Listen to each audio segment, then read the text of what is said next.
Hello friends, how are you all? Let us start with our new topic, that is the taxes. Okay, we have seen about the characteristics of taxes. Now the types of taxes. There are two main types of tax, that is direct tax and indirect tax. What is meant by direct tax? It is paid by the taxpayer on his income and property.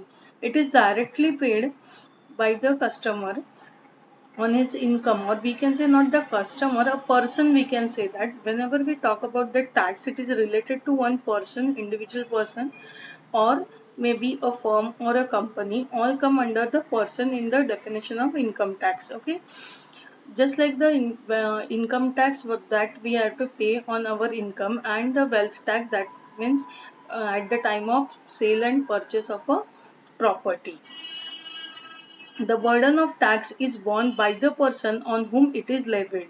That means who is going to pay the tax? The person who is earning income or who is selling or selling the property. Okay.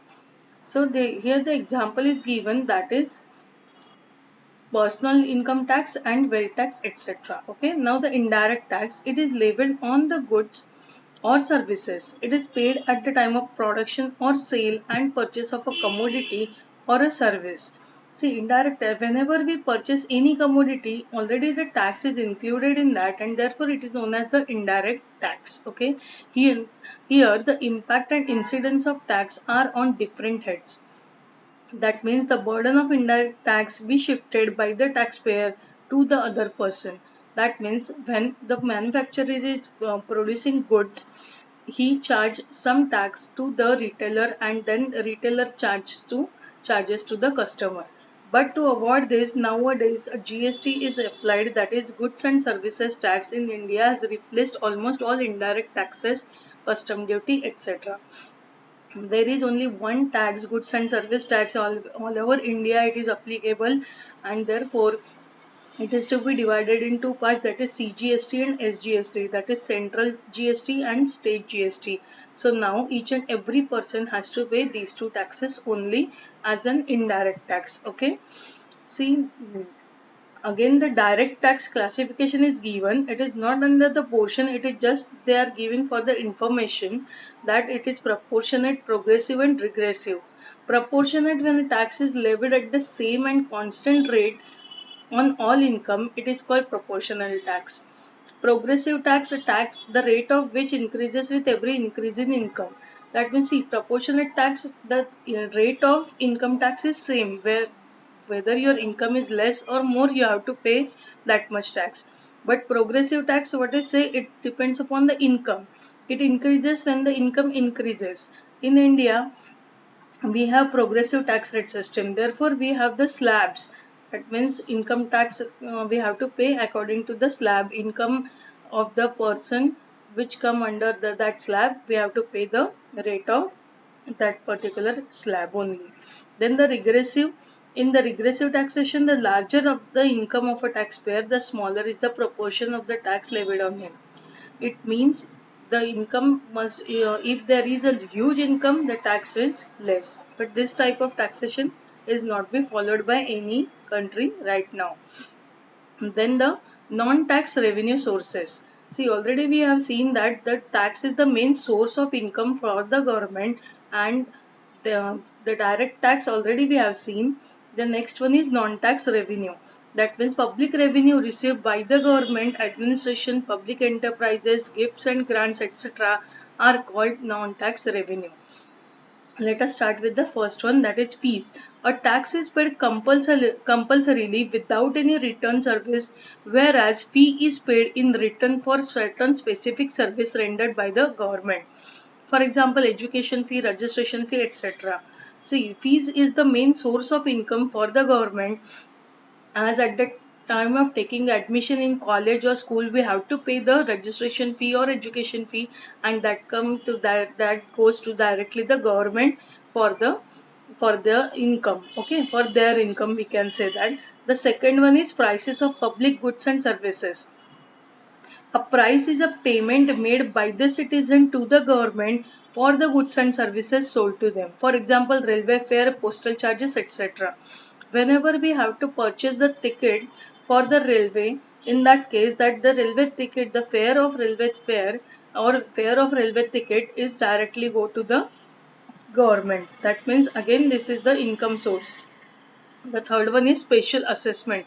The payment made by the citizen of a particular locality in exchange for certain special features given to them by authorities is known as special assessment. That means for a particular special purpose. The example is given, local bodies can levy a special tax on residents of a particular area where extra special facilities of roads, energy, water supply are provided. This can be possible if the special facilities is given by the government to some people. In that case, they can charge some special assessment tax on those particular area. Okay. Next one is fines and penalties. The government imposes fines and penalties on those who violate the laws of the country. The objective of the imposition of fines and penalty is not to earn income but to discourage the citizen from violating the laws framed by the government. Just like right now, if we don't wear a mask, we have to pay the penalty, we have to pay the fees, and this fine is again go to the government's income as the source of income from the public. Okay, so this is the non-tax revenue receipt that we have to pay. So that in this situation, that fines and penalties is not good. That means we have to follow the rules and regulations made by the government. If there is a violation of these rules, there must be a fine or penalty which will increase the income of the government. Then the gifts, grants and donation. The government may also earn some income in the form of gift by the citizen and other. The government may also receive grant from foreign governments and institutions for general and specific purpose. Government can receive these type of gifts, grants from the general public or from the foreign public also, or we can say foreign countries also. I think example is given here. No, foreign aid has become an important source of development finance for a developing country like India.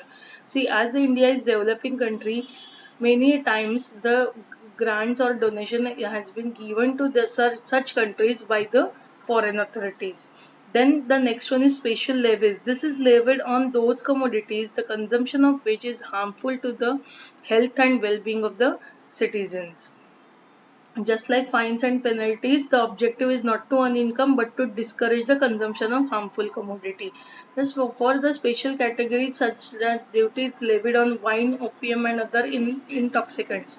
It is given on that particular package of a cigarette or liquor that it is injurious to health, and therefore heavy taxes or heavy duties has been imposed on these goods so that to discourage the consumption of these goods. Then the next one is borrowings. The government can borrow from the people in the form of deposit, bonds, etc. See, this is also the non-tax revenue income, because government will borrow from the foreign countries as well as their citizens also in the form of deposit, that the deposit that we made in our bank, so that it is that money, it is our money that can be used by the government, and after some years it has been returned to us, just like the FD, fixed deposit, made in the bank. Similarly, government can borrow some money from the IMF, World Bank, etc. as a loan. Loans are becoming more and more popular source of revenue for the government in modern times.